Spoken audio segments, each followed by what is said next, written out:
Lave men nou de temps en temps ak l'eau ak savon, évite gen contact serré ak moun, tankou bo, bay accolade, bay lanmen et la triye.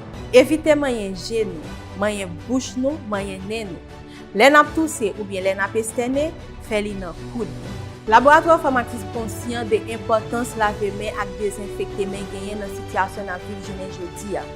Et c'est peut-être ça nous engager nous dans sensibilisation ça qui pour permettre nous protéger tête nous, protéger proche nous à communauté nous. Pas oublier, comportement qui plus important c'est toujours laver men ak l'eau ak savon ou bien utiliser Pharmapur qui c'est un gel désinfectant qui gen la donne alcool, benzalkonium qui pour permettre ou débarrasser men de toute trace microbe qui t'est arrêté.